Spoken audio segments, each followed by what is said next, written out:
Welcome back, guys. Happy Sunday. Welcome to the Rave Hackers channel. If you are not familiar, my name is Summer, owner, operator, and writer for ravehackers.com, linked below for you. Today we are talking about my favorite topic, and I say this every time we talk about it, but we are talking about Bonnaroo. So I am a huge Bonnaroo lover. It was one of my first festivals back in 2017, and today I am sharing with you everything that I have learned since then on travel preparation. So if you're not familiar with my channel, then you don't know this, but I am all about preparation. I think that as long as you prepare for something, everything will go very smoothly. You don't really need to worry once you get there because you've already planned for everything. So I am talking about basically getting you, your car, and your friends, if you're going with them, all to the farm in the same place at the same time. So if you're not familiar with Bonnaroo or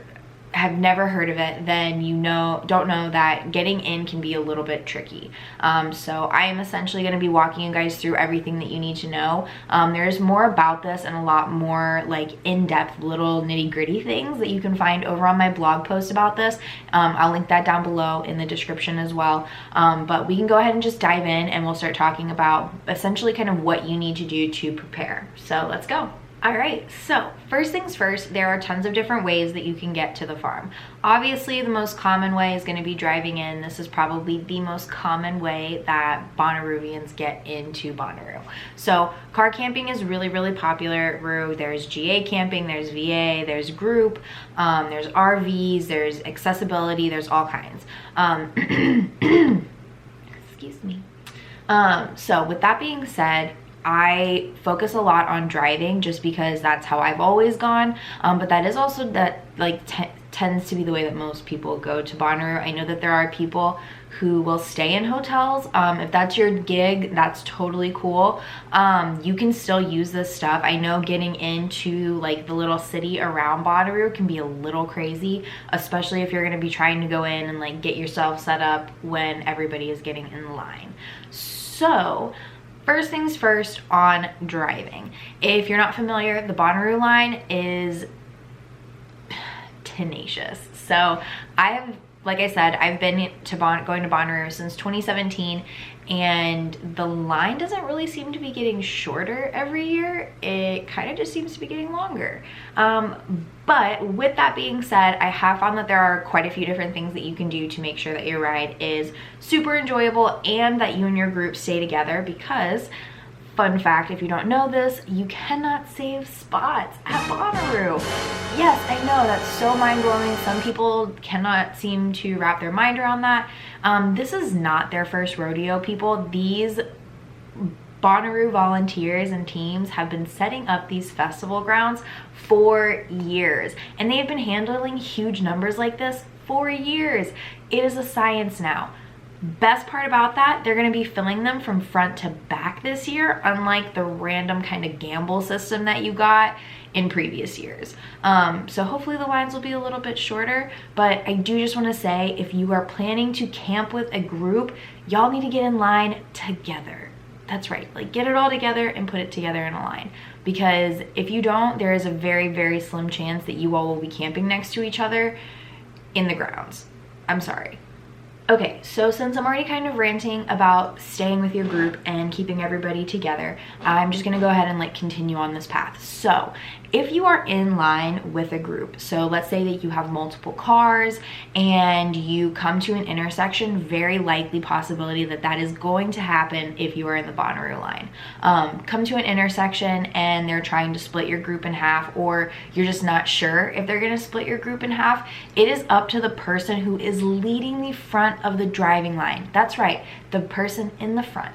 So make sure that somebody responsible and who knows what's going on and who can count, but this person is going to be responsible for telling the security, traffic guard, whatever, how many people are in your group. So if you have 4 cars in your group, you need to tell them, hey, it's me and the 4 cars behind us. Like, is there room for us going forward, or can we like wait all together? Because if you don't wait together, that means that you are going to get split up in line. Essentially, they are moving routes of traffic as they go. So if you stop, the next route is going to fill in the spaces that you should have been in.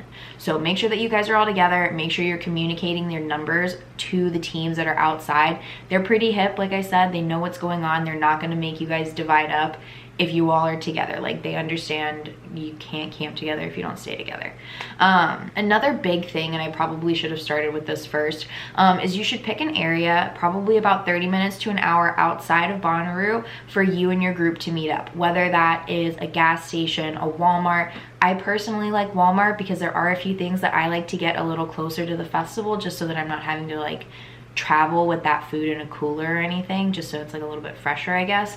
So I prefer Walmart, but you can stop anywhere. So that is kind of my big things about driving. There are a couple driving don'ts that you want to try and avoid. Essentially, don't cut people off in line. Like, if you're driving down the road and you see the line, like, don't just jump into any opening that you see.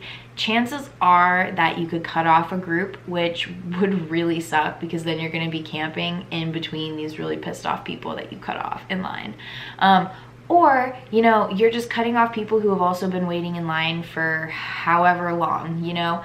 Be plur, send plur back. Like, don't just like cut people in line. If you see the line, just like keep going to the back. Like, I know that that's like really tough to say. Like, I personally hate having to wait in line, but I know how much it makes me mad when people cut me off in the line. So please don't do that. My other big things about being in line is make sure that you have toilet paper and snacks.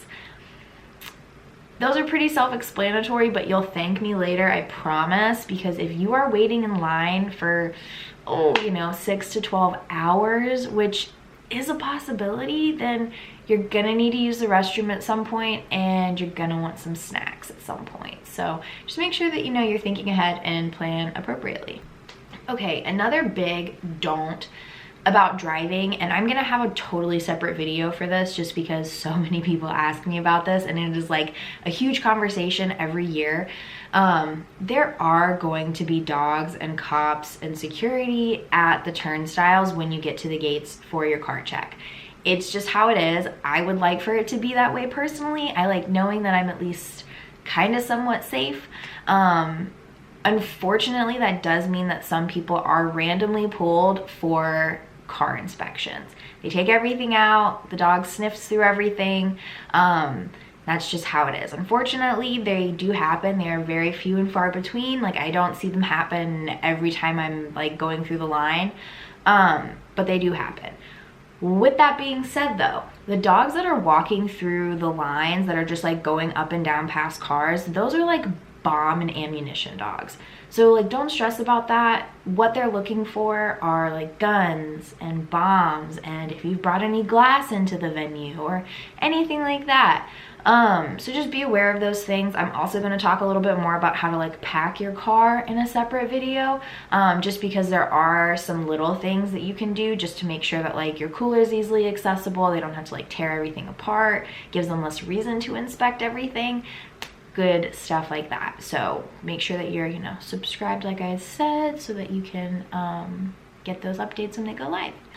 All right, so when it comes to camping in a group, I've got a lot of tips and kind of suggestions about this because I've been doing group camping for the past 2 years and I think it's really great. But if you're organizing multiple cars and wanting to camp in GA that way, like I've totally done that as well. So it's definitely doable.